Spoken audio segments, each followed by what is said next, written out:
Hola, soy Leonel Aliza Notelli Correa y les doy la más cordial bienvenida a Yo Leo.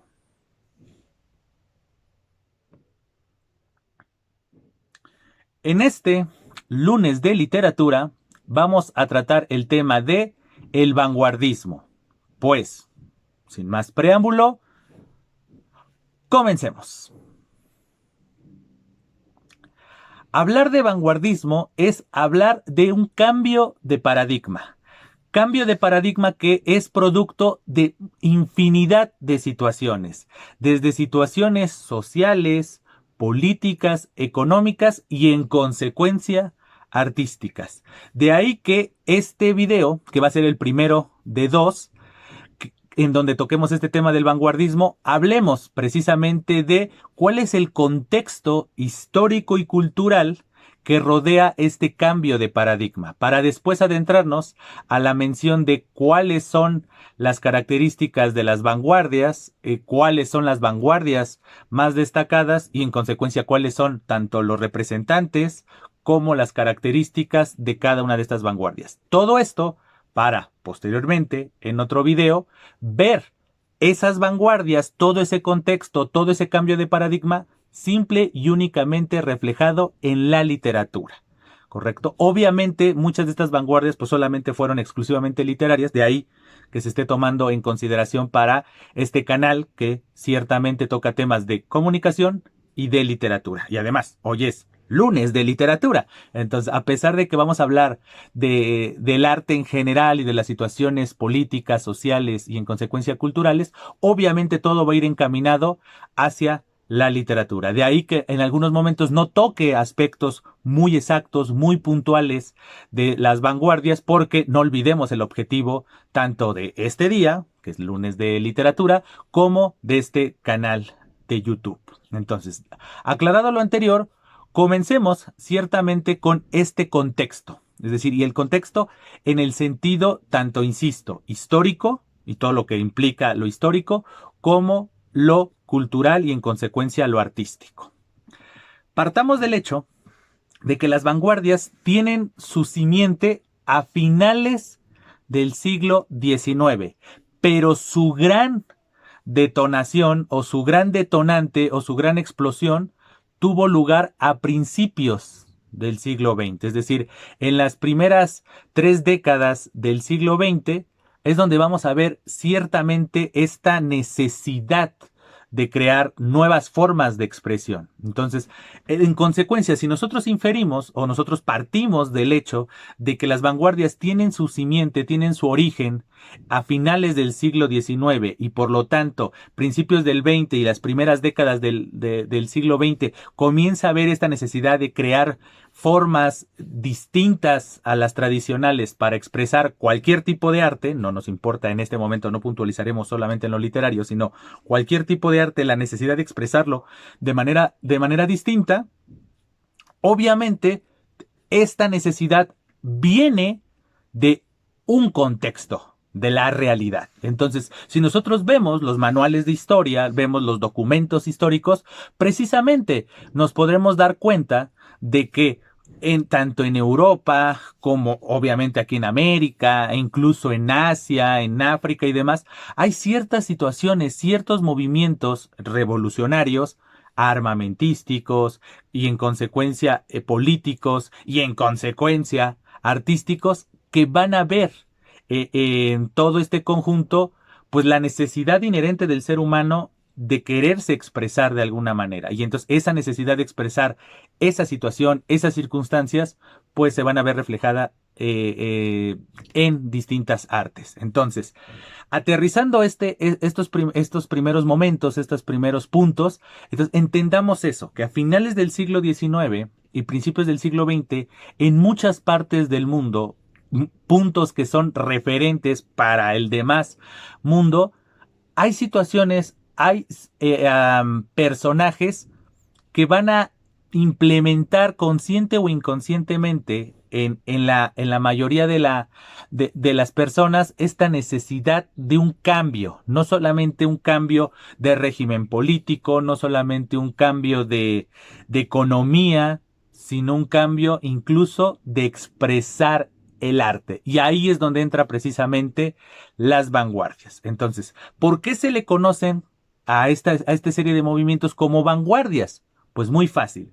El término vanguardia proviene del francés y es un término que significa que es la guardia delantera, es decir, en el ámbito de la milicia, es decir, de los militares, de los soldados, etcétera, la vanguardia es este grupo que es el que encabeza a todo a todos los demás grupos, ¿correcto? Entonces la vanguardia son los que van adelante.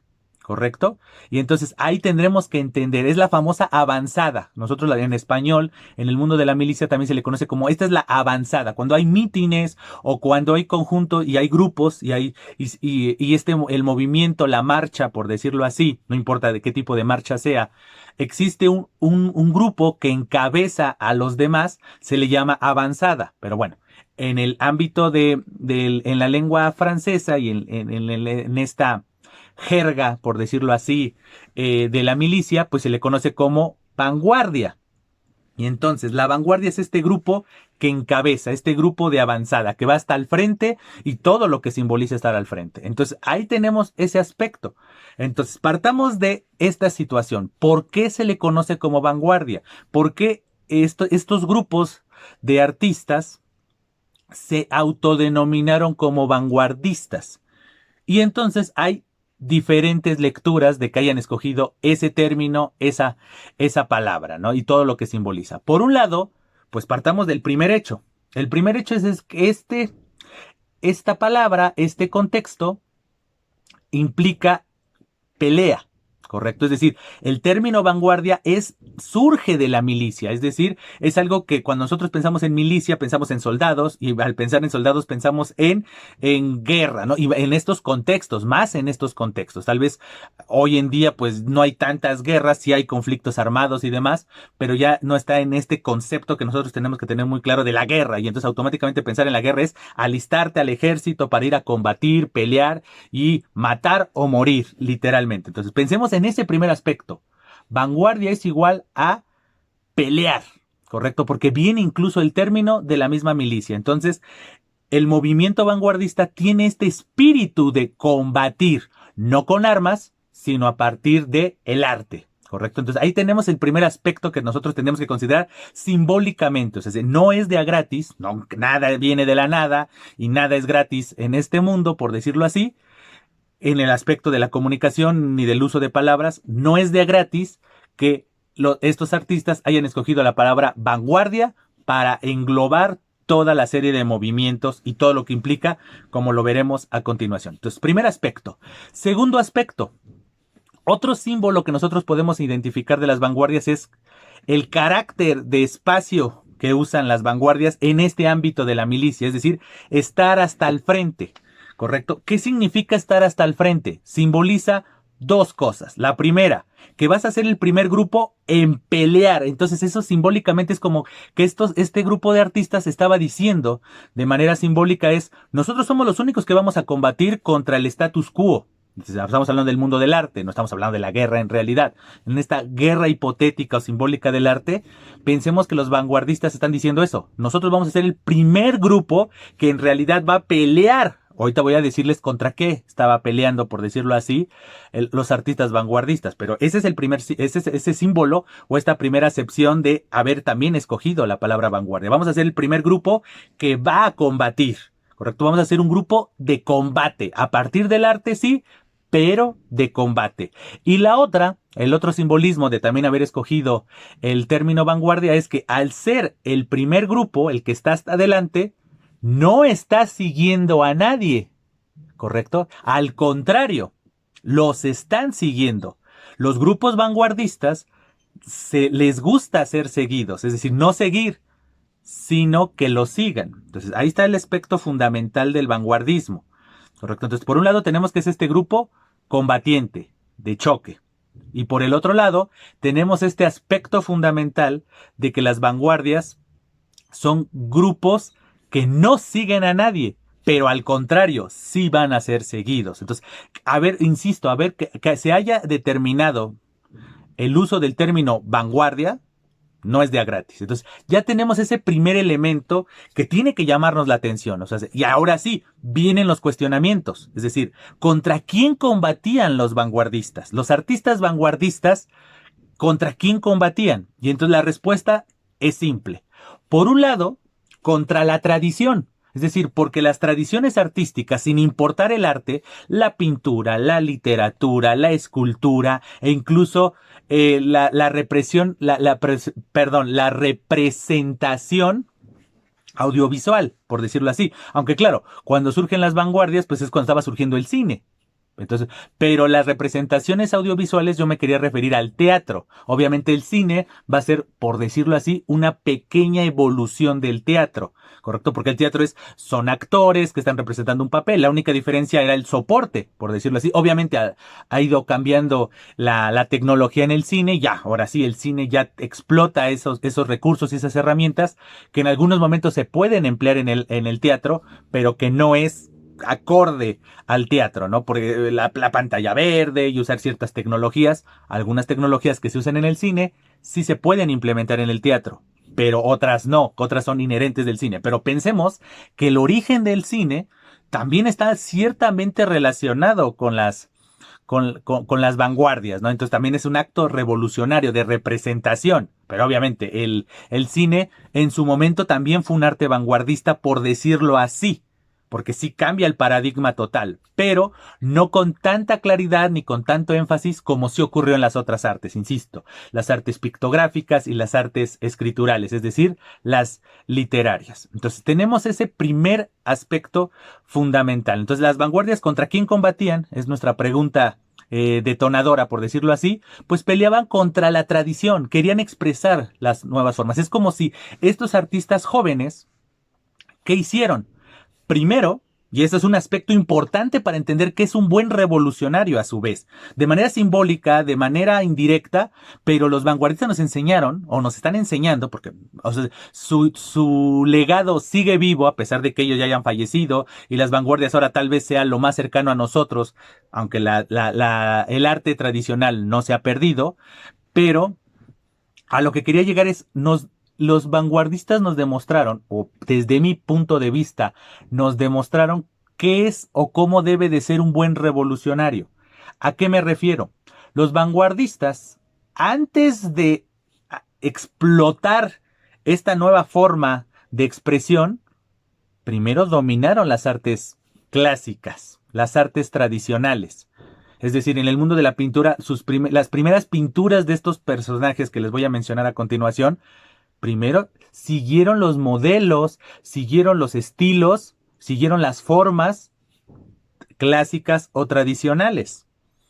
Pero después, como que ellos mismos dijeron, esta forma de expresión, esta forma de representación, válgase la redundancia, no me representa. O sea, usar este recurso, usar este estilo, no me deja ser yo, no me deja expresar como yo quiero lo que necesito expresar. O sea, tengo una realidad frente a mí que puede ser una realidad llena de convulsiones, llenas de complejidades, llena de dificultades. Puede ser un lugar en guerra, puede ser un lugar con carencias, podría ser una situación particular llena de carencias, de tristeza y demás. Y entonces esas herramientas que brindaba la tradición artística, las formas y los estilos de poder expresar el arte, no les decían nada. O sea, ellos lo aprendieron, lo ejecutaron, pero sentían ese vacío, esa necesidad de expresar de otra manera la situación. Y entonces, a pesar de que ya dominaban la técnica tradicional o clásica,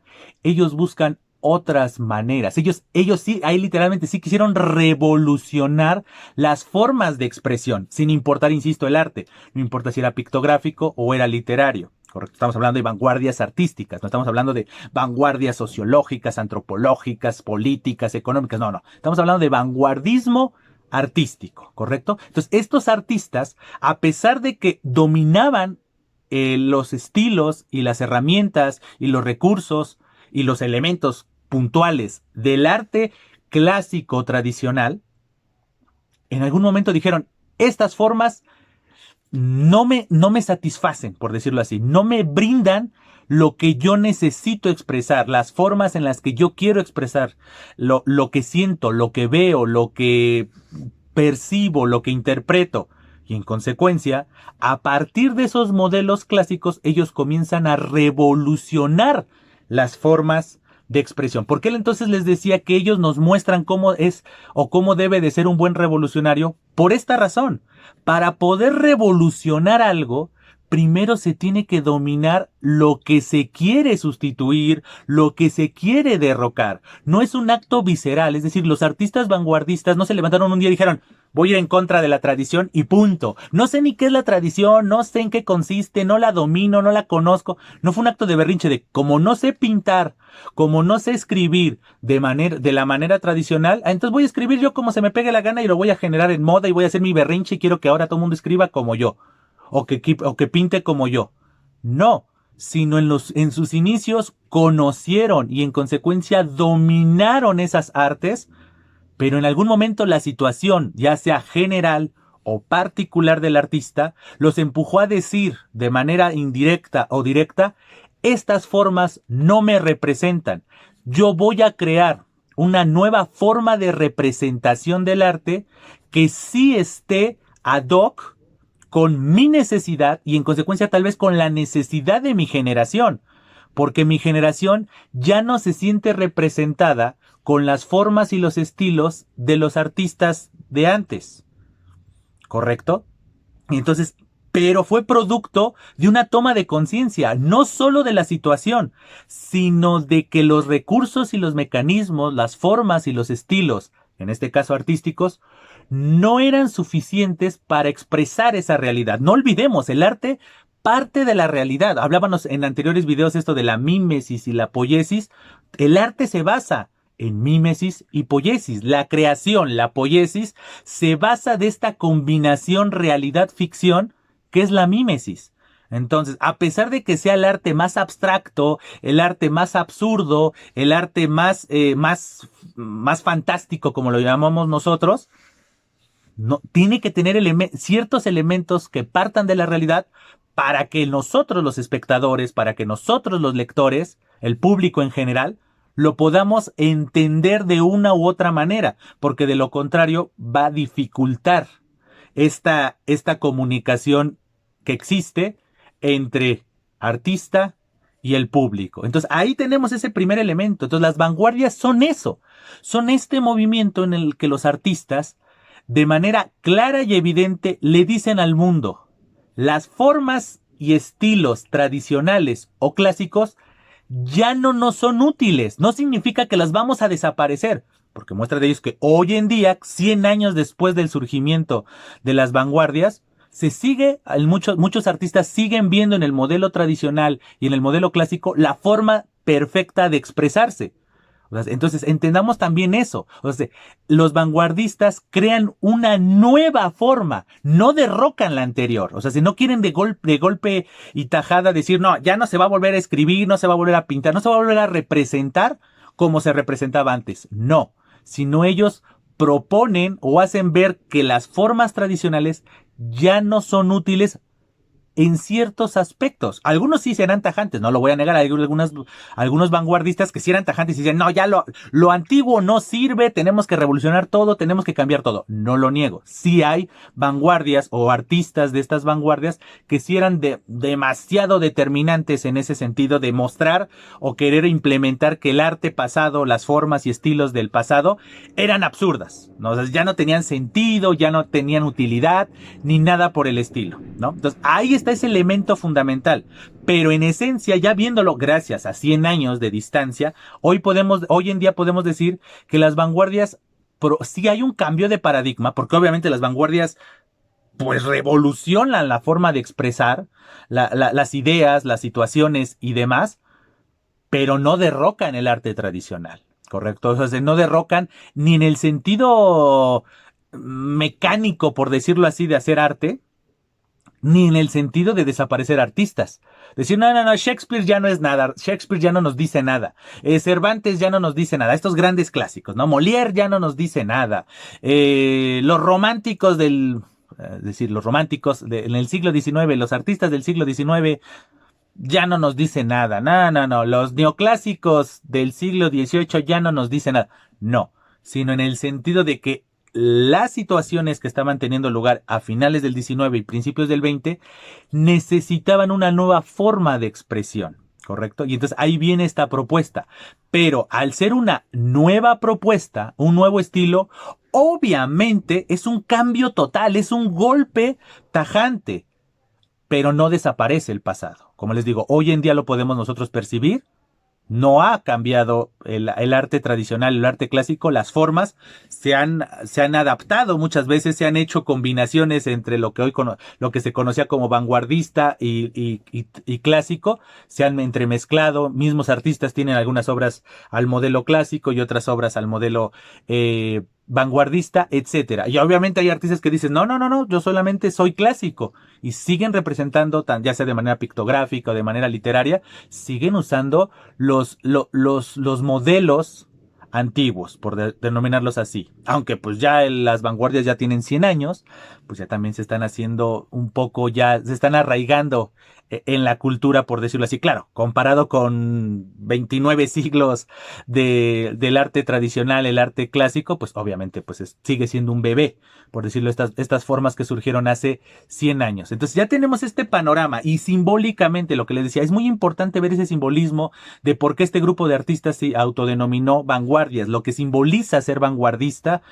partiendo de el origen incluso de la palabra y este simbolismo aplicado al mundo de las artes. Entonces, en síntesis, los grupos vanguardistas, los artistas vanguardistas, partieron primero de un conocimiento y de un dominio de las formas y los estilos clásicos o tradicionales, pero cuando se dieron cuenta de que estas formas y estos estilos no los dejaban expresar como ellos querían, lo que ellos querían, como ellos querían, comienzan a romper este paradigma, comienzan a crear nuevas formas de expresión. Y entonces, en consecuencia, es el primer aspecto por el que combatían estos vanguardistas era contra esa tradición. Es decir, no, como que comenzaron a decirnos de no juzgues mi arte a partir de estándares clásicos o tradicionales. Por eso te voy a mostrar cuál es mi arte, cuál es lo que está detrás de él y en consecuencia, qué es lo que necesito que comiences a percibir. Entonces no lo olvidemos, como se lo he dicho en anteriores videos también. Una obra artística se tiene que juzgar a partir de la obra, no a partir de nuestra visceralidad. Nuestra visceralidad, nuestra opinión, nuestra percepción nos va a servir para nosotros dar una opinión subjetiva. Pero si nosotros queremos hacer una verdadera crítica, nosotros tenemos que partir de la obra, no de nosotros. O sea, si esa obra me hace recordar algo traumático de mi vida, eso no es culpa del artista, eso es una circunstancia, una coincidencia. Pero entonces yo tengo que decir, esta pintura demuestra un sentimiento. Lo que te ocurra a ti, con todo respeto, a veces no le importa al que va a leer mi crítica, porque es un aspecto íntimo, personal. Yo tengo que juzgar la obra que tengo enfrente de mí. Entonces, justamente es lo que hacen los vanguardistas. Comienzan a generar estos puntos en los que le dicen al espectador, necesito que juzgues el arte que te voy a exponer, no a partir de los modelos clásicos y tradicionales, sino a partir de estos modelos. Y entonces, ¿cuáles son los modelos que nos muestran los artistas vanguardistas? Se les denomina manifiestos. Cada vanguardia publica un manifiesto o una serie de manifiestos donde de manera clara y evidente nos dicen en qué consiste su propuesta, en consecuencia en qué consiste su arte, qué es lo que pretende su arte y más o menos algunos puntos específicos de cuáles son el estilo y la forma de dicho arte. ¿Correcto? Entonces, ahí tenemos esos aspectos. Entonces, por eso era importante de que estos grupos generaran sus manifiestos, porque entonces técnicamente ya le estabas diciendo al público, a mí no me juzgues a partir del modelo clásico tradicional, a mí júzgame a partir de esto. Si te gusta o no, entonces eso ya es un aspecto personal, pero para juzgarme artística y en consecuencia lo más objetivo posible, parte de este hecho, que es mi manifiesto, el manifiesto de este grupo que representa tal vanguardia. Porque, no lo olvidemos, es otro aspecto que tengo que también que mencionarles. El vanguardismo no nada más es uno. Hay varias vanguardias, ¿correcto? Es decir, diferentes estilos de expresión, diferentes objetivos, diferentes percepciones. El conjunto de todos estos estilos, formas y propuestas se le conoce como vanguardismo, ¿correcto? Entonces, el vanguardismo es esto, es este conjunto de propuestas de expresión, propuestas de representación, propuestas de recreación, ¿correcto? Entonces, no solo existe una vanguardia, existen muchas vanguardias, ¿correcto? Entonces, por eso se le llama el vanguardismo. Entonces, ya tenemos este elemento contextual que para mí es fundamental porque es un rompimiento del paradigma. Incluso nosotros que hemos visto en anteriores videos, en los lunes de literatura, incluso hasta en los viernes de procedimientos, hemos visto algunas veces, en algunos momentos, hemos visto el arte actual. Y el arte actual, dígase, las minificciones, dígase el arte más actual, por decirlo así, que es la tuiteratura, la literatura digital y todo eso, yéndonos un poquito más para atrás, pues hablar del existencialismo, hablar del expresionismo, que justamente el expresionismo surge en las vanguardias, pero hablábamos de un tipo de expresionismo en esos momentos, la denominada poesía coloquial o comunicativa, también es producto de las vanguardias, incluso yo se las mencionaba en el video correspondiente. Incluso hablar de lo que hemos tocado en el aspecto puntualmente de México, hablar de la novela de la Revolución Mexicana tiene algunos aspectos. Hay pequeños, no tan claros ni tan evidentes, pero tiene elementos de vanguardia. ¿Por qué? Porque justamente en esos momentos, en la Revuelta Mexicana, estaba teniendo lugar el nacimiento de nuevas formas de expresión. ¿Correcto? Obviamente las vanguardias se tardaron un poquito en consolidarse en México, porque pues cuando surgen las vanguardias, pues estábamos en mera revolución mexicana, los mexicanos estábamos en la trifulca, y entonces obviamente pues primero era apaciguar un poco esta situación, y ya, y entonces tenemos poemas vanguardistas muy puntuales, grandes poetas o poetas muy consolidados, tienen su faceta de vanguardistas y toda esa situación. Entonces, no nos debe de sorprender, etcétera, etcétera, etcétera. Entonces, aquí está ese contexto. ¿Qué es el vanguardismo de manera general? ¿Cuáles son sus objetivos? ¿Cómo tenemos que entender qué es el vanguardismo y en consecuencia su importancia?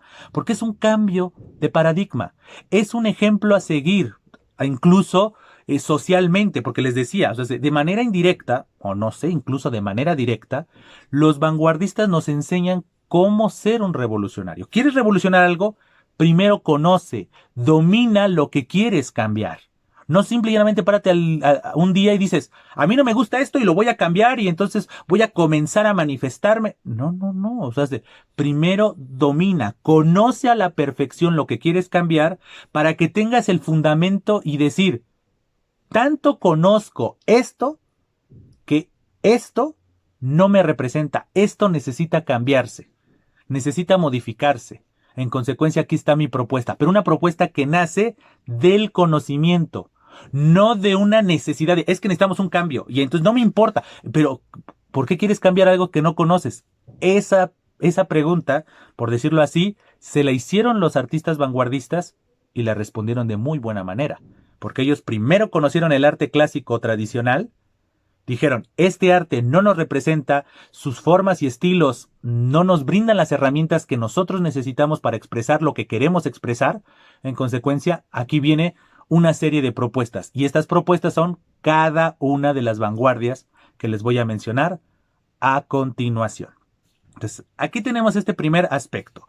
¿Cuáles son precisamente las vanguardias más destacadas, sus personajes más representativos? Y entonces, mientras yo voy a estar mencionándoles el nombre de la vanguardia, más o menos entre qué año surge, o sea, como que surge el primer artista, y en consecuencia podemos decir el nacimiento de esa vanguardia, cuáles son algunos de los artistas. Insisto, voy a mencionar tanto pintores, escritores, en algunos momentos hasta cineastas voy a mencionar porque hay cine expresionista y cine, etcétera, etcétera, Entonces voy a tal vez incluso hasta mencionar algunos cineastas, aunque no mucho, porque no es el objetivo de este canal, y mencionaré las características de esta propuesta o de esta nueva forma de expresar el arte desde la visión de esta vanguardia en específico. Entonces, mientras yo voy a estar expresando todos estos puntos, pues incluso voy a estar mostrando las imágenes de estos artistas e incluso ejemplos, principalmente ejemplos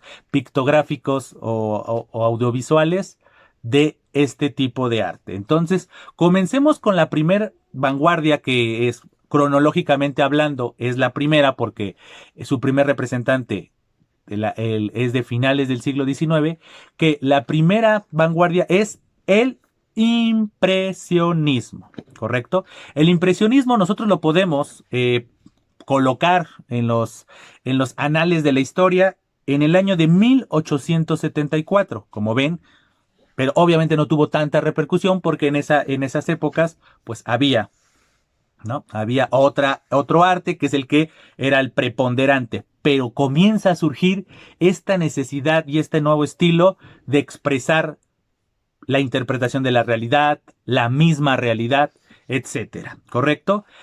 ¿Cuáles son las características del arte impresionista? En esencia, en el ámbito de la pintura, recurren a la pincelada directa, con mucha carga y decisión. El manejo de la luz se considera como un factor crucial para alcanzar belleza y balance en la pintura, ¿correcto? Entonces nosotros podríamos decir de manera muy general que los cuadros impresionistas se construyen técnicamente a partir de manchas vastas de colores, las cuales actúan como puntos de una policromía más amplia, que en sí es la obra. Este conjunto de manchas de pintura, puntos de pintura, van a ser la obra en sí. Entonces, precisamente por ello, la recomendación que se hace cuando se está frente a una pintura impresionista es que al observar los lienzos es necesario tomar cierta distancia para que aparezcan las luces, las sombras y en general las figuras. Y entonces, ¿quiénes son los representantes máximos o más característicos, más evidentes de este tipo de arte vanguardista? Pues está Edouard Manet, está Paul Cézanne, no, Cézanne es otro, Paul Cézanne, Claude Monet, está Camille Pissarro, está Bert Morisot, está Mary Cassatt, pero, y aquí es muy importante decir, pero uno de los máximos representantes, obviamente Monet es uno de los más importantes, sus pinturas son las más destacadas, pero tenemos a un artista que hoy en día ha tenido mucha mención a lo largo de la historia, pero últimamente ha habido también un boom nuevamente de su arte y de su historia en general, que es un pintor post-impresionista, pero que seguía esta escuela y este estilo, que es Vincent Van Gogh. Vincent Van Gogh es uno de los grandes representantes de este estilo, ¿correcto? Y entonces, si ustedes son observadores, las pinturas, tanto de Monet, que estoy hablando del más prototípico del impresionismo, y este gran pintor que es Van Gogh del post-impresionismo, si nosotros lo que tenemos que hacer para poder, por decirlo así, para poder valorar bien la obra, nosotros tenemos la obra enfrente de nosotros y nosotros tenemos que tomar cierta distancia para poder percibir lo que nos quiere decir. ¿Por qué? Porque ya no son estos trazos hablando en pintura, de la pintura clásica, de la pintura tradicional, de la pintura renacentista, ¿no? Que casi era un retrato y sientes casi que la pintura está viva, que es como si fuera el marco de una ventana, en lugar de ser una pintura. En el caso del impresionismo, no. En el caso del impresionismo muchas veces tienes que tomar cierta distancia o incluso a veces tienes que entrecerrar los ojos. Tienes que entrecerrar los ojos y esta situación de entrecerrar los ojos lo que se genera es lo que nos va a causar la impresión. Entonces, imagínense, eso es un cambio de paradigma. no solamente para el artista, el estilo, sino incluso para el espectador. Imagínense que alguien llega con la mente diciendo, no, pues yo estoy acostumbrado a ver pintura, ir a los grandes museos y a las grandes exposiciones, y de repente te paras frente a un lienzo que solamente tiene así manchones de pintura y a las cercanías de, ¿qué es esto? No, esto lo hizo un inexperto, un Nobel, no sabe nada. Pero desde la distancia, todo se ve muy bien.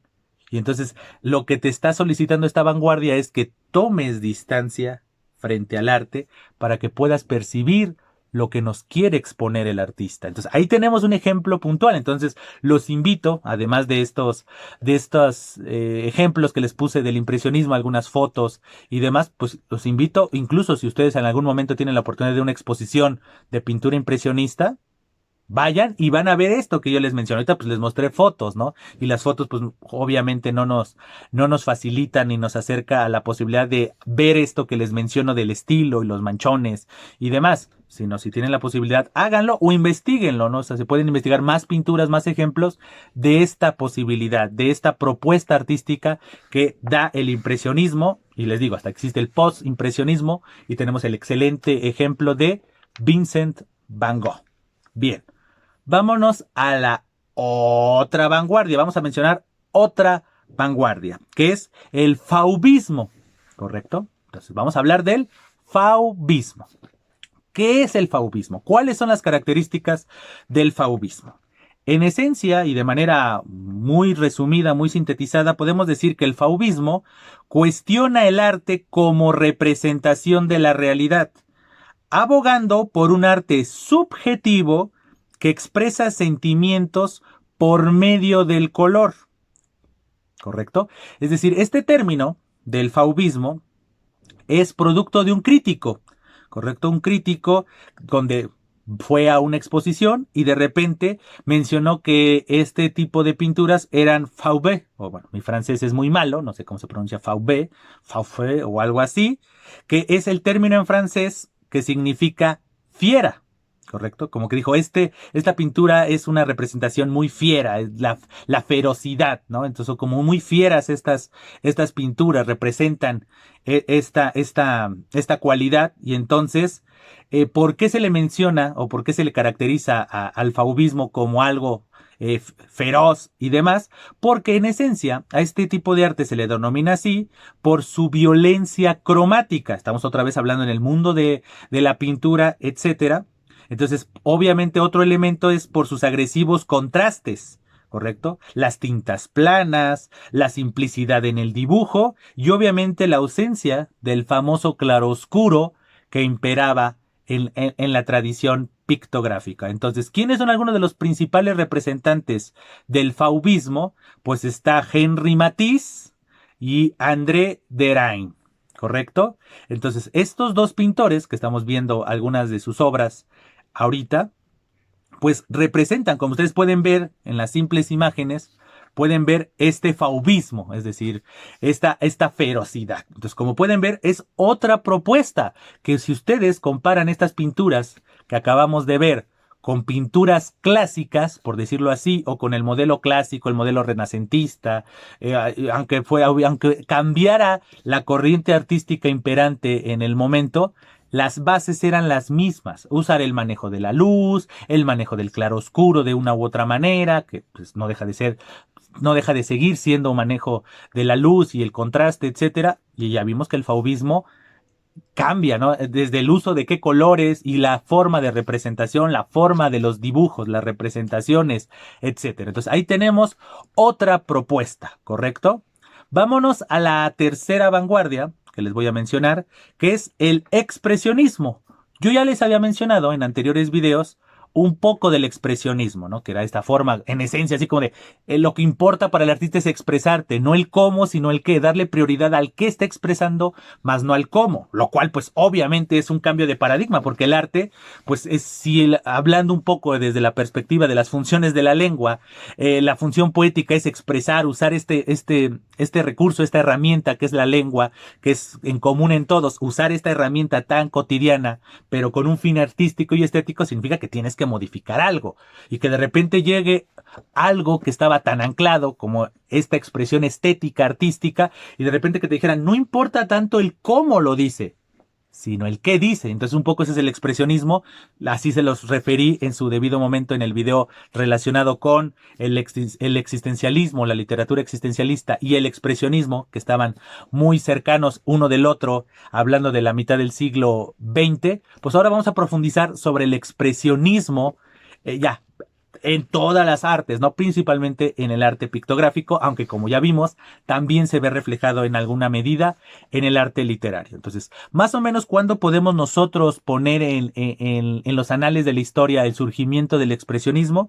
Lo podemos poner en 1905. Es decir, en los primeros años del siglo XX, igual que el fauvismo también es del 1905, entonces, para que vean cómo era el común denominador de esta situación. Entonces, ¿cuáles son las características de el expresionismo? En esencia, podríamos nosotros decir que como consecuencia de las ideologías, de estas revueltas que yo les decía que tuvieron lugar en varios países, muestra de ello es que desembocó en la Primera Guerra Mundial, ya inmersos ya en el tercer lustro del siglo XX, pero como yo les mencionaba también en su debido momento cuando hablamos de la literatura puntualmente expresionista, pues bueno, la característica del expresionismo pues es ver en el arte, principalmente ahora sí, podríamos decir, vamos a hablar un poco, vamos a profundizar en la literatura,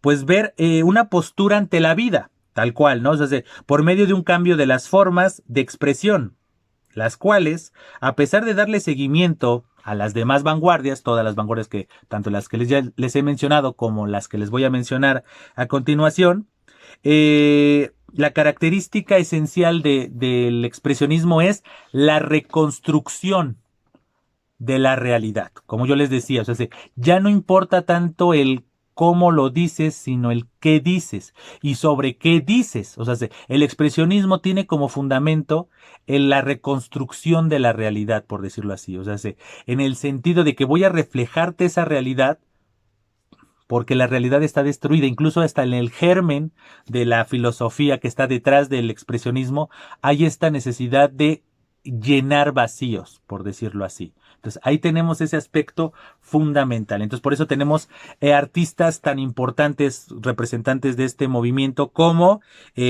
Franz Maré, Otto Dix, también ese es un personaje importantísimo del expresionismo. ¿Quién más? Paul Klee. Y les digo, estos son como que los más destacados, así como dices expresionismo y piensas, por ejemplo, a mí me dicen expresionismo, lo primero que uno piensa es en Otto Dix. Entonces, Otto Dix es como el expresionista por antonomasia, pero como vimos en anteriores videos, esta filosofía, esta forma de querer expresar y reconstruir la realidad, incluso lo seguimos viendo hoy mismo. Entonces, el expresionismo sí tuvo mucha repercusión en el arte ya posterior a su surgimiento. O sea, es una de las vanguardias que sigue teniendo resonancia el día de hoy. Como yo les mencionaba en su debido momento, no podíamos entender gran parte de la literatura que se escribe en Latinoamérica hoy en día sin el expresionismo, sin el existencialismo, ¿no? Que son estas dos tendencias que están muy, muy, muy cercanas entre sí, de mostrar esta realidad, de mostrar una realidad un poco como con fe en la humanidad, de a pesar de todos los males, todavía se puede mejorar, o todo lo contrario, ¿no? Esto ya es un absurdo, no vale la pena, ¿no? O sea, cuestionarte de si vale la pena o no vale la pena, no tanto vivir, sino luchar por el prójimo, luchar por la justicia, luchar por la libertad. Estos grandes ideales que peleaba el existencialismo, pero que se ponen en tela de juicio. Entonces, obviamente, aquí está ya esta lucha constante, ¿no? De pues sí, la libertad, la justicia, vale la pena dar la vida y demás, pero con el transitar de las décadas, el transitar de los sucesos, de los personajes y demás, pues hoy hemos caído en un tipo de expresionismo, por decirlo así, que nos hace cuestionarnos eso. Y esto de cuestionarnos a partir de la reconstrucción de la realidad, ¿correcto? Entonces ya tenemos 3 vanguardias. Vamos a la cuarta vanguardia, que es el cubismo, ¿correcto? El cubismo es una vanguardia que también rompe paradigmas. Entonces, Totalmente rompe paradigmas. ¿Cómo rompe estos paradigmas? ¿Cuáles son las características del cubismo? En esencia, el cubismo se caracteriza por destruir la óptica renacentista. Esto que yo les decía, o sea, la óptica, las formas, la perfección característica de las pinturas renacentistas, ¿no? La perfección áurea y esas cosas, y etcétera. El cubismo rompe ese paradigma, entonces ya destruye esa óptica renacentista, ¿no? Ya le da una nueva propuesta. El cubismo es una nueva propuesta. Entonces, como les decía, no es que destruya en el sentido de que lo desaparezca, sino en el sentido de que no tomo como punto de partida esta óptica renacentista, sino te voy a dar una nueva forma, ¿correcto? Una nueva forma, una nueva óptica para representar y en consecuencia reconstruir y en consecuencia percibir la realidad. Entonces, muestra de ello es que el cubismo y los artistas cubistas son capaces de representar varios puntos a la vez en una misma imagen, ¿correcto? Entonces, asimismo, el cubismo afirma la bidimensionalidad, aunque sugiere cierta profundidad con un particular claroscuro, ¿correcto?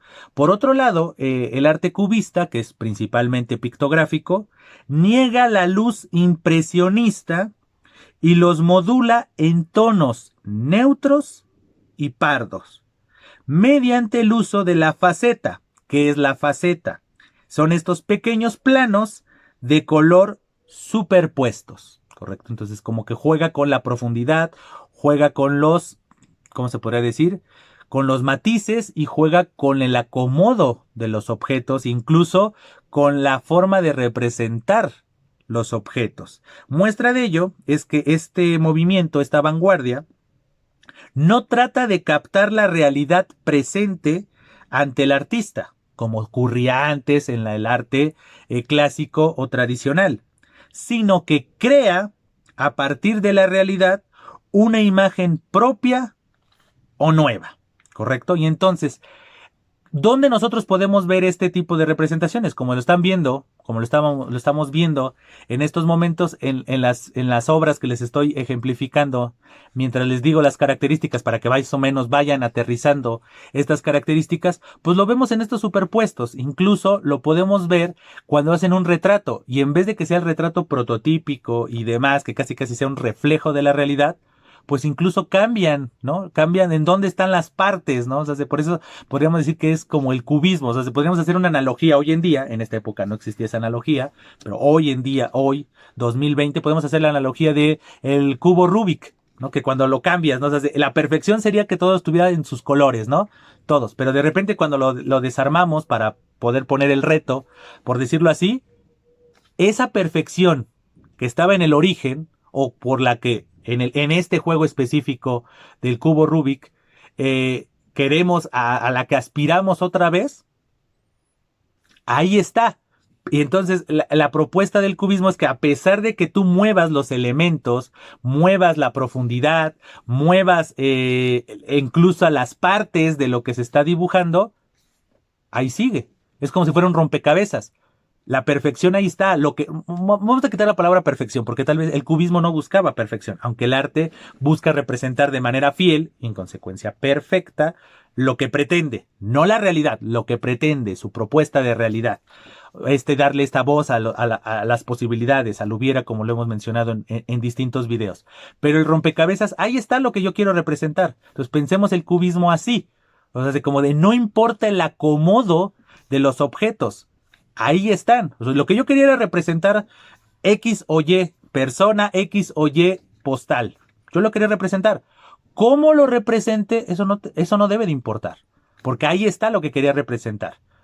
No lo estoy representando con la óptica y la forma y los estilos clásicos tradicionales prototípicos. Mi propuesta de representación es esto. Entonces, justamente esa propuesta la van a llevar a cabo muchos artistas. ¿Quién es el artista más destacado del cubismo? Obviamente el famoso Pablo Picasso. Entonces, como están viendo, en estos momentos tenemos estas pinturas de Picasso, donde clara y evidentemente podemos ver lo que les estoy mencionando. Ahí está la representación de algo, pero la representación no está acomodada ni coloreada, por decirlo así, como se implica en la realidad, ¿correcto? Pero ahí está. Lo que él quería representar, ahí está representado. Punto. Con trazos, con colores, con percepciones, con la profundidad, con el acomodo de los objetos, uno sobrepuesto a otro, etcétera. Entonces ahí tenemos estas posibilidades. Pero Pablo Picasso no fue el único. Entonces vamos a mencionar otros artistas representativos de el cubismo y en consecuencia vamos a ver ejemplos de sus obras. Tenemos, por ejemplo, a Juan Gris. Juan Gris es otro representante muy importante de el cubismo. Tenemos a Franz Leger, ¿no? O Franz Leger, como lo quieran pronunciar. Entonces, Franz Leger, Juan Gris y el ya mencionado Pablo Picasso son algunos de ellos, algunos de estos representantes del cubismo y como pueden ver en sus obras, esta propuesta de representación. ¿Correcto? Entonces, ahí tenemos, ¿no? Ahí tenemos esta forma. Vamos a hablar de otra vanguardia también importantísima, que esta sí también tiene repercusión en la literatura, que es el futurismo, ¿correcto? El futurismo es una vanguardia que hoy, ahí sí, rompe esquemas no solamente artísticos, sino incluso culturales. Si ustedes leen el manifiesto futurista, en muchos puntos no van a coincidir. Van a entender muchos de los puntos del manifiesto futurista, los van a entender, porque sí tienen una razón de ser y más con el contexto que les acabo de compartir. Pero hay algunos puntos que dices, yo no coincido tanto, o sea, coincido en algunos aspectos, en el espíritu del movimiento, pero va a haber otros que no. Entonces está la cordial invitación a que lean el manifiesto futurista y van a ver. Les doy una pista, vean el punto 9 del manifiesto futurista y van a ver que no van a coincidir en ese aspecto, ¿no? O sea, no van a coincidir con lo que propone en ese punto. En otros puntos pueden coincidir en muchos aspectos, pueden entender, tal vez no coincidan, pero entiendan el por qué referían eso, ¿correcto? Entonces vamos a mencionar las características esenciales de el futurismo mientras ven algunos ejemplos pictográficos de esta vanguardia o ven portadas de libros y autores representativos también de esta vanguardia. Entonces, ¿cuáles son las características esenciales del futurismo? Movimiento que nosotros podemos identificar en el año de 1909, ¿correcto? Nosotros podemos ponerlo ahí como su semilla, su simiente. Entonces, sus características, o entre sus características, podemos nosotros encontrar que rechaza, por obvia, en el nombre lo podríamos inferir, rechaza el pasado y la tradición. Pues, obviamente, o sea, su prioridad es el futuro. No le importa y en consecuencia rechaza de manera tajante el pasado y en consecuencia la tradición que representa ese pasado. Y obviamente, a su vez, sostiene que las formas expresivas válidas son aquellas que apuntan a la modernidad y los valores que representa tal modernidad. En consecuencia, podríamos nosotros también afirmar a su vez que el futurismo aspira a guiarse por los valores de la modernidad y toma como modelo la máquina. El gran símbolo del futurismo es la máquina, ¿correcto? ¿Quién diría que un siglo después, pues sí, efectivamente, en ese aspecto tenían mucha razón los futuristas. La máquina, la tecnología y demás son el elemento más importante. Podríamos nosotros discernir, discrepar y demás cuestiones relacionadas con el futurismo, pero en ese aspecto, la realidad hoy, 100 años después, les da la razón, que la máquina era lo más importante, el progreso a partir de la tecnología. Entonces, en ese aspecto sí.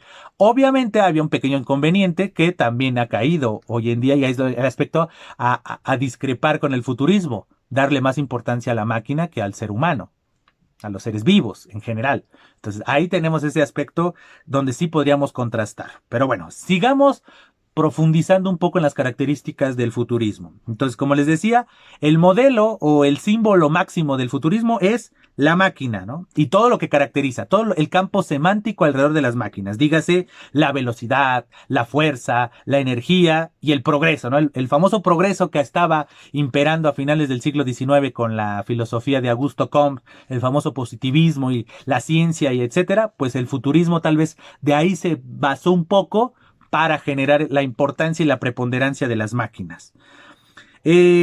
Por lo tanto, podríamos nosotros decir a su vez que el futurismo, de esta manera o a partir de estos postulados, pues dignifica la guerra, porque la guerra se basa en tecnología, se basa en máquinas, ¿correcto? Entonces, aquí está un aspecto que nosotros podíamos discrepar con el futurismo. Entonces, dignifica la guerra como un espacio de expresión. O sea, no ve a la guerra, los artistas futuristas no ven a la guerra como un elemento de combate para vencer al otro con fines políticos, con fines económicos, sino lo ve como una forma de expresión. Entonces los futuristas en sus obras, además de alentar el uso de la máquina, alentaban el uso de la guerra, ¿no? Implementar guerras como un ejemplo de expresión y lo que implica expresarse, ¿correcto? Entonces, en el campo literario, no olvidemos que hoy es lunes de literatura, entonces en el campo literario, el futurismo aspira a no respetar, por ejemplo, la métrica, cierto uso de palabras, el léxico y demás, ¿no? El léxico poético, enaltecido, etcétera, que en muchos momentos caracterizaba a la literatura. Por lo tanto, comienza a darle más importancia al léxico, o mejor dicho, a las palabras de origen o de tendencia técnica, ¿correcto? Y entonces se apoya en interjecciones y signos de exclamación que denotan fuerza y alegría. Entonces, como vemos, el futurismo tiene esos elementos puntuales, esos elementos importantes. ¿Quiénes son algunos de los representantes más importantes del futurismo? ¿Correcto? Tenemos a Filippo Marinetti. Entonces nosotros decimos futurismo y automáticamente se nos viene el nombre de Marinetti, es decir, Filippo Marinetti. Hay que hacer como usted ya lo puede estar infiriendo con este nombre, el futurismo tuvo mayor preponderancia en Italia, ¿correcto? En Italia van a escuchar muchos de estos nombres, pues van a ver que son de origen y de tendencia italiana, ¿correcto? Entonces Filippo Marinetti es uno de los grandes representantes del futurismo. Otro de ellos es Gino Severino. Gino Severino también escribe o representa su arte con estas tendencias, ¿no? De la importancia del futuro sobre el pasado, la importancia de la máquina, la importancia incluso de esta revolución, no solamente artística, sino incluso viendo las máquinas en su implementación en la guerra, etcétera. Y otro representante importante del futurismo que tenemos es Giacomo Balla. Giacomo Balla es otro ejemplo de un artista futurista. Entonces, como estamos viendo, las vanguardias, cada una de ellas coincide en esto que les comentaba al principio, de revolucionar, proponer nuevas formas, cambiar el paradigma de las formas de expresión. Pero, como todo arte, tiene unas intenciones, tiene una línea, tiene una visión, tiene una misión que hacer. No solamente expresarse por expresarse, sino que esa expresión logre generar algo. Entonces, como vemos, el cambio de paradigma no solamente va en la forma, sino también en el fondo. El ejemplo más claro fue esto que acabamos de mencionar, del futurismo que valida la guerra. Y como les digo, investiguen el manifiesto futurista y diríjanse al punto 9. Y van a ver que ese punto es el que toca el aspecto de la guerra, pero no es el único que justifica ni que toca, sino también hay otros aspectos que también menciona que pueden generar polémica, pero insisto, no lo leamos desde la visión de el siglo XXI. Analicémoslo desde su época y cuestionémonos, así como esa pregunta retórica de ¿por qué habrán pensado así? ¿Por qué habrán propuesto esto? ¿Qué estaba ocurriendo? Y tenemos que tal vez hasta investigarlo. ¿Qué estaba ocurriendo en su alrededor para que ellos propongan esto, ellos generen esto, ¿no? Entonces, ese es aspecto muy importante. Vámonos a casi a las últimas vanguardias que les voy a mencionar, que es el dadaísmo, ¿correcto? El dadaísmo no podría faltar en esta lista de vanguardias. ¿Cuáles son las características del dadaísmo? Esta vanguardia que surge en 1915, más o menos. Las características del dadaísmo son que es anarquista, pues totalmente como nosotros lo podríamos inferir. Las vanguardias tienen este estilo de anarquismo, de no seguir lo establecido, etcétera. Pero no lo olviden, un anarquismo que se basa en el conocimiento de lo que quieren modificar, que quieren revolucionar. No es solamente una actitud visceral, sino es una actitud totalmente con toma de conciencia de la realidad, de lo que está detrás de esa realidad y entonces de lo que necesita esa realidad ser cambiada en miras de un mejoramiento o mínimo una propuesta de acción. En el caso del arte es una propuesta de estilo, de forma, ¿correcto? Y obviamente también de fondo, ¿por qué no decirlo? ¿No? Fondo y forma siempre están juntos. Continúo. Además del elemento anarquista, el dadaísmo se mostró rotundamente en contra de cualquier norma social, moral o estética. ¿Correcto? Es decir, como que el dadaísmo llevó al máximo este combate que les mencionaba contra lo clásico, lo tradicional, lo establecido. Lo llevó al extremo porque no solamente se metió a lo artístico, se metió también a lo social y a lo político, y incluso ¿en qué aspectos? En el aspecto de la reglamentación gubernamental e incluso en la moral, ¿no? O sea, ya el bien, la concepción del bien y el mal, que pues obviamente la concepción del bien y mal tiene una larga tradición desde los elementos jurídicos del derecho hasta de elementos religiosos, pues el dadaísmo quiso también, por medio de su arte, criticar, reclamar, señalar ese aspecto de ir en contra de las normas, insisto, sociales, morales y estéticas. Obviamente, en consecuencia, el dadaísmo es un contundente destructor y provocador, ¿no? Eso es un arte totalmente que es contundente en su crítica o en sus intereses, obviamente destructor de toda norma, de toda situación, y un provocador, porque obviamente proponer la desaparición de estas conductas, de estas normas, de estas normas de convivencia, pues obviamente genera una provocación, es una provocación tajante y directa hacia el status quo, ¿correcto? Obviamente tiene que tener una base, y entonces la base del dadaísmo es lo que se ha mencionado en muchos videos, que era el absurdo, la sin razón, el sin sentido, ¿correcto? Entonces, otro de los elementos fundamentales, válgase la redundancia, era lo elemental. Entonces podríamos decir que el absurdo, lo elemental, lo casual y lo azaroso son estos aspectos que le van a dar tanta importancia al dadaísmo, ¿correcto? El dadaísmo, las obras dadaístas se van a enfocar principalmente en el absurdo, en lo elemental, es decir, lo básico, lo fundamental, y ahorita les voy a explicar esto del elemento, bueno, ya estoy repitiendo, elemento elemental, no, de este punto de lo elemental, lo casual y lo azaroso. Y por último, podríamos decir, no olvidemos, nada viene de la nada, todo tiene una misión y una visión. Entonces podríamos nosotros decir que la misión o el objetivo del dadaísta era cuestionar los criterios artísticos fuertemente afianzados y aceptados en la época o hasta ese momento o a lo largo de la historia. Y ahora sí, aquí hago un paréntesis, ya dejo de mostrar fotos, imágenes y demás dadaístas, y ahora sí, voy a dar un aspecto fundamental del dadaísmo.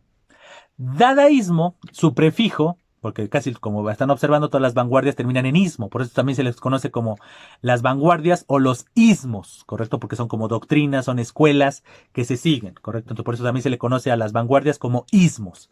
El dadaísmo, su prefijo, proviene del balbuceo de los bebés, ¿correcto?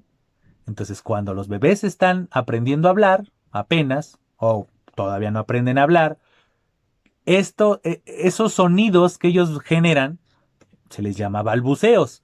Y entonces los dadaístas en este punto de querer, válgase la redundancia, emular lo elemental, toman como punto de partida según ellos, según su interpretación, lo más elemental y lo más natural de la comunicación humana, que es El balbuceo de los bebés. Los bebés no han podido ser influidos por la sociedad de cómo hablar, cómo pensar.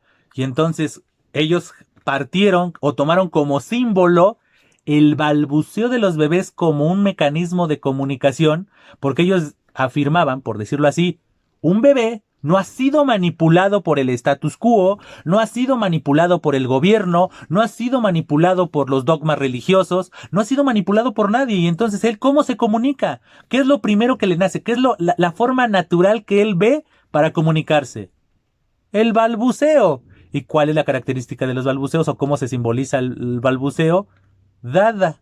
Entonces cuando los bebés intentan decir algo, pero todavía no generan este conocimiento, según los dadaístas, conocimiento obligado porque te lo impuso la sociedad y representado por tus padres y bla, bla, bla, es este dada.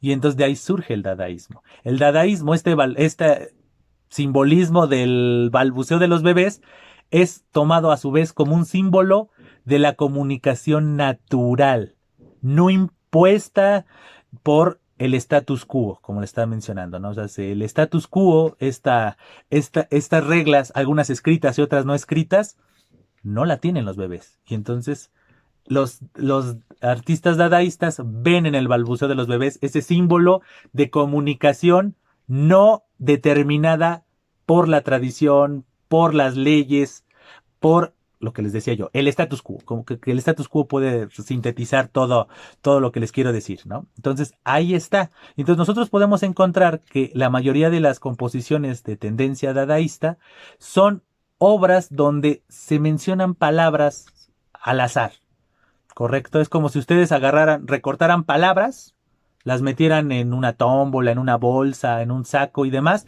y las fueran sacando de manera alternada, las fueran pegando en una hoja y lo que saliera, las frases que el conjunto de cláusulas, por decirlo así, que salgan ahí, esa es la composición.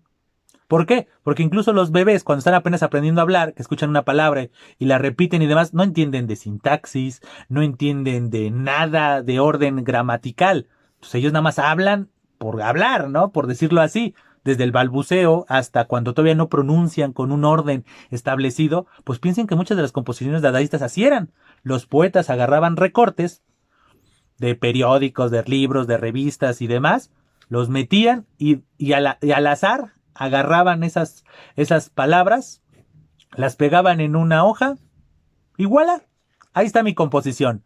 Si la leen, no dice nada, pero ahí está la forma de expresión, ahí está la muestra, la propuesta de arte. Entonces, ahí tenemos un ejemplo claro del dadaísmo. Entonces, es esta composición o del lenguaje mecánico. Es como si yo hiciera una lluvia de ideas, comenzar a agarrar, a ver, usted dígame una palabra, usted dígame una frase, tal, y comenzar que no tuvieran relación. A veces sí tienen alguna relación, pero otras veces no. Pero es esto mecánico, o sea, dime lo primero que piensas, lo primero que se te venga a la mente, dímelo. Eso es un poco el estilo dadaísta. O sea, no estar pensando en el qué dirán, en lo de políticamente correcto. Por eso decíamos que el dadaísmo es muy anárquico. Es decir, no tener miedo a lo políticamente correcto, a lo establecido, al qué dirán, etcétera. Entonces, muchos de las composiciones dadaístas son de esta tendencia que les decía, de agarrar palabras al azar. Y entonces eso está, este vocabulario mecánico, y otros es decir lo que se te ocurra, frases, o sea, puedo yo anotar en una libreta, en unas hojas, anotar frases, y de repente unirlas en una misma obra, y aunque esas frases no tengan una interrelación, simbólicamente esa obra, compuesta de frases y palabras que no se interrelacionan entre sí, están mostrando evidencian, por decirlo así, estar en contra del status quo, por ejemplo. Y hay algunas composiciones que, a pesar de ser lluvias de ideas, sí tienen mínimo un común denominador. O sea, como de que si te hicieran la pregunta de, a ver, dime lo primero que se te venga a la mente, ¿qué piensas del gobierno? Y entonces comenzar a decir frases, palabras y demás, tiene ese común denominador, ¿no? ¿Qué se piensa del gobierno? Escuchas la palabra gobierno y en qué piensas. Y todo eso sí tiene un sentido porque sabes de qué está hablando. Tiene un común denominador, pero entre sí, entre las palabras y las frases, no hay una conexión sintáctica, como prototípicamente lo hay en la comunicación cotidiana. Y por último, y aquí es todo lo contrario, la más importante de las vanguardias, la que tuvo más repercusión al grado de que hoy en día sigue teniendo esta tendencia, sigue mencionándose, sigue tomándose en consideración no solamente en el arte, sino en la cultura en general, es el surrealismo. El surrealismo tiene cierta cercanía a su vez con las demás vanguardias porque como que el surrealismo tomó muchos aspectos de las otras vanguardias, etcétera. Entonces, a continuación, al mismo tiempo que les muestro algunas pinturas y demás que ejemplifican el arte surrealista, les comienzo a mencionar de manera muy puntual, muy superficial incluso, me disculpo por eso, pero les mencionaré algunas características del surrealismo. En esencia, el surrealismo pretendía superar la limitación del inconsciente. Esto permitiendo que el subconsciente se expresara a través del arte. Por lo tanto, o de esta manera, el automatismo, eso que les mencionaba ahorita en el dadaísmo de lo primero que se te venga a la mente, o sea, lo primero que se te venga a la mente. Entonces, por lo tanto, insisto, de esta manera, el automatismo se convirtió en una de las características de esta vanguardia. Es decir, el surrealismo no se puede entender sin el automatismo. Todo esto en defensa de la expresión artística, sin límites y sin control de la razón. No olvidemos, la prioridad del surrealismo es el subconsciente, el inconsciente, ¿correcto? Obviamente, para lograr este objetivo, muchos artistas llegaron a elaborar obras en estados de trance e incluso de hipnosis. Entonces, como pueden ver, y lo estaban viendo ahorita en alguna de las pinturas que les estaba poniendo, el surrealismo se basa en el subconsciente. ¿Y cuál es el motor, cuál es el escenario perfecto del inconsciente o del subconsciente? Los sueños. Entonces, el surrealismo obviamente está muy pegado o tiene una enorme influencia del psicoanálisis. No se puede entender el surrealismo sin las obras de Sigmund Freud. Sigmund Freud precisamente a finales del siglo XIX publica su interpretación de los sueños. Entonces, donde él escribe un estudio donde cómo los sueños, y entonces él nos menciona los casos de sus pacientes, cómo los sueños son un reflejo de nuestro estado, ¿no? De nuestros miedos, de nuestra famosa psique, de nuestros miedos, nuestros deseos que no podemos expresar muchas veces en el día a día, etcétera. Pues el psicoanálisis en eso se basa, en analizar los símbolos personales. Entonces, porque esa es la esencia. También el surrealismo es muy personal, por eso es muchas veces muy difícil de interpretar, porque lo que para mí simboliza una cosa, para otra persona no simboliza. Entonces ahí tiene que ver la repercusión del espectador, del público. Porque tal vez yo en la infancia estuve a punto de ahogarme, entonces cada vez que sueño con agua, yo siento terror, porque recuerdo que estuve a punto de ahogarme. Entonces para mí el agua podría simbolizar peligro. Pero tal vez alguien que ama nadar, que todo el tiempo ama estar en estos, ¿cómo podríamos decir? En estos ambientes acuosos y demás, cuando se está bañando, incluso cuando bebe agua, o sea, le da un gran valor al agua. El agua tiene un símbolo de salud, de bienestar, de alegría. Pues cada vez que sueña con agua, se pone feliz. Y entonces estando frente a una obra que represente, voy a ir a un absurdo, una obra que represente un lago, una laguna, una cascada, y estamos las dos personas juntas, yo estoy viendo la cascada y yo siento terror. No, el agua es peligro, no, me iba a asfixiar, me iba a ahogar, me iba a morir, no, quítame eso, no, el agua me causa miedo, me causa ansiedad. Mientras tal vez la persona que está al lado de mí ve la pintura y dice, wow, al ver esta pintura siento tranquilidad. Y es la misma pintura, pero como el surrealismo se basa en el subconsciente, en el inconsciente, pues en el inconsciente en nuestro subconsciente tenemos símbolos, tenemos miedos, tenemos deseos. Y entonces las obras surrealistas se basan en eso que nos mencionaba Sigmund Freud en la interpretación de los sueños y la base del psicoanálisis de la simbología. Un buen psicoanalista primero tiene que escuchar a su paciente, saber cuáles son sus características, qué es lo que lo rodea, porque a partir de eso va a generar como su diccionario de símbolos. esta palabra, esta persona, este tipo de conductas simbolizan para esa persona esto y le genera esto. Entonces, como han escuchado seguramente la frase de la respuesta está en ti. Si tú analizas tu circunstancia y tus situaciones, vas a entenderla. Eso es la esencia del psicoanálisis. Y esa esencia del psicoanálisis que ve en el sueño el mecanismo, el escenario perfecto para poder entenderlo, lo usa el surrealismo. El surrealismo se basa en eso. Ve en el sueño el perfecto espacio, el perfecto escenario para hablar de eso, de los miedos, las incertidumbres, los deseos o incluso el absurdo de la existencia se ejemplifica con los sueños. Porque algunas hemos tenido sueños que no entendemos, o sea, lo recordamos. Sí, algunas personas no recuerdan sus sueños, pero hay veces que recordamos un sueño y ese sueño es totalmente absurdo, totalmente loco, porque todo lo que ocurre en él o los elementos que estuvieron en él no tienen sentido en sí. Pero si los analizáramos, tal vez tendrían un sentido. Pero este conjunto de objetos, personas, sucesos y demás que no tienen sentido son lo que caracterizan a las obras del surrealismo.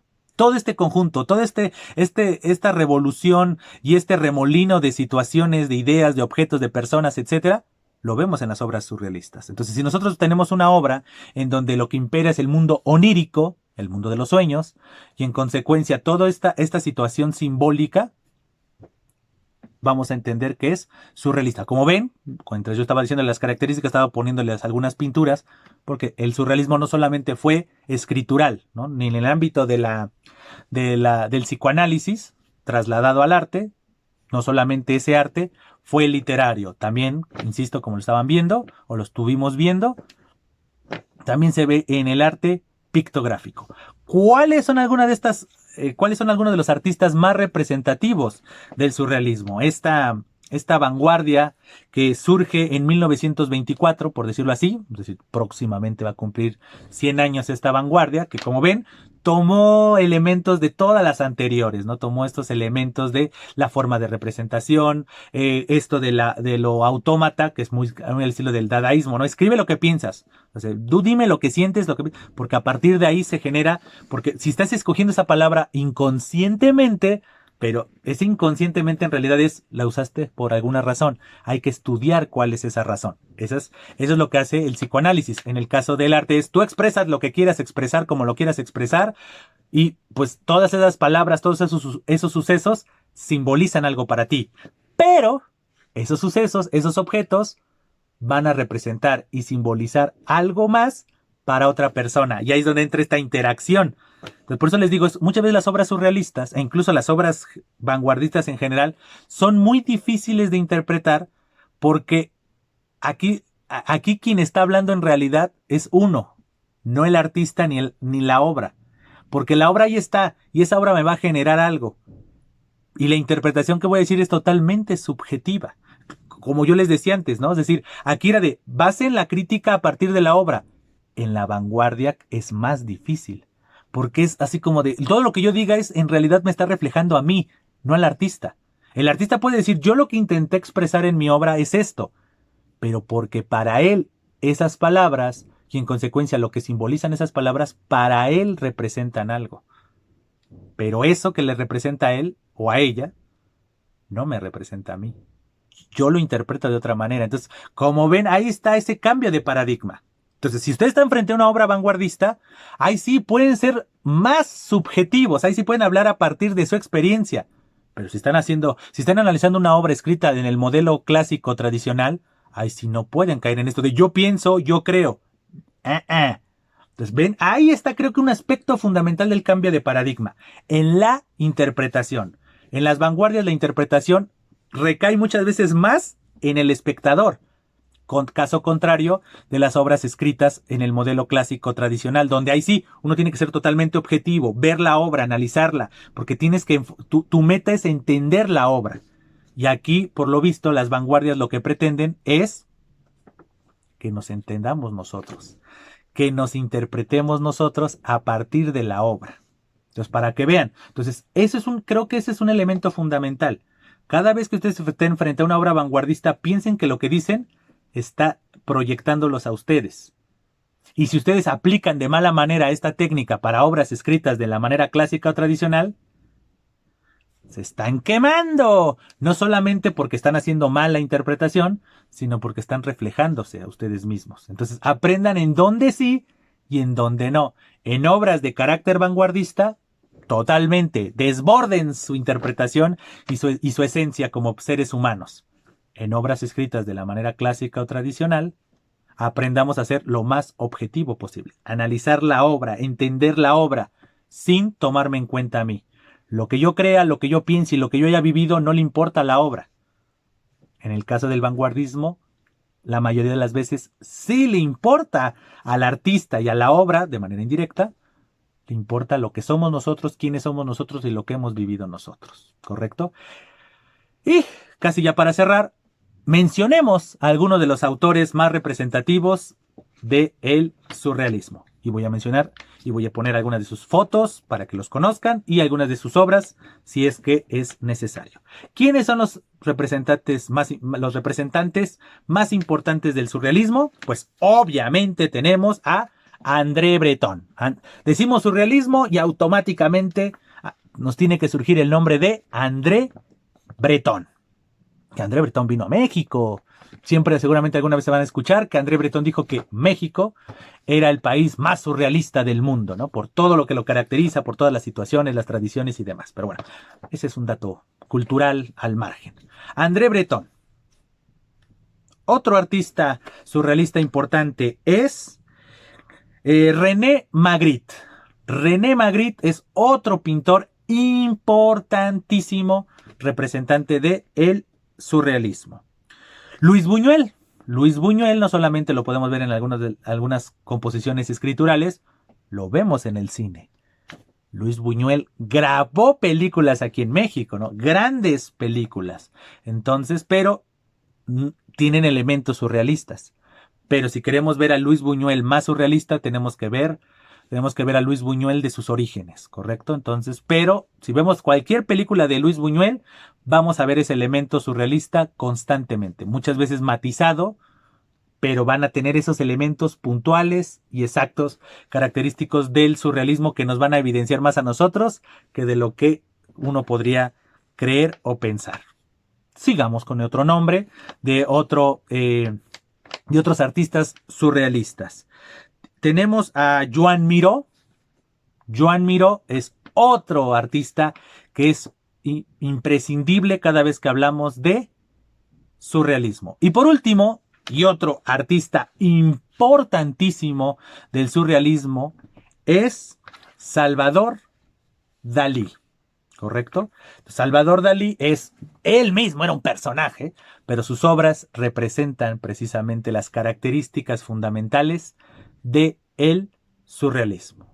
Pues bien, este video ya tiene bastante tiempo y es el primero de un par que vamos a ver. En el siguiente video, como les mencionaba, vamos a hablar ahora sí de las vanguardias exclusivamente en la literatura. Pero era muy importante entender todo este contexto, las vanguardias, sus características, ver algunas de las obras para que vean que no solamente las vanguardias se implementaron en la literatura, sino también en otras artes como era el cine, la pintura, como lo vimos hace unos minutos, para entender precisamente ese otro video que va a tener lugar en próximos días, donde veremos ahora sí, nada más exclusivamente las vanguardias en el ámbito literario. Pues bien, espero que este video haya sido de su agrado, pero sobre todo de su beneficio cultural, escolar y demás, ¿no? Que haya sido de su utilidad.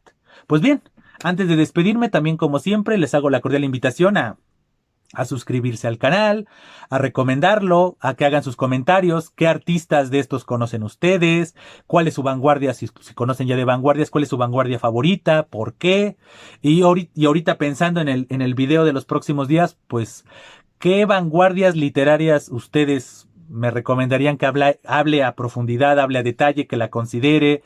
Sí, qué vanguardia y qué artista o qué obra en específico de ese artista literario quieren que mencione.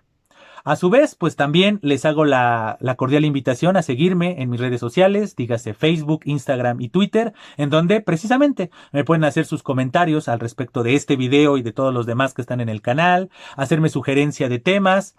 Justamente, este de vanguardias me lo sugirió alguien de ustedes, entonces aquí está para que vean que sí tomo en consideración sus propuestas. Muchas veces, a veces implica tiempo y la preparación inherente de cualquier exposición de un tema.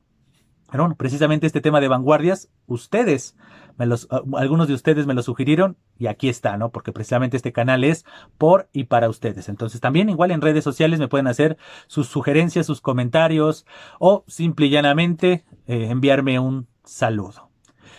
Y ahora sí, sin más que agregar por el momento, no me queda nada más que decirles muchas gracias. Estamos en comunicación. Hasta siempre.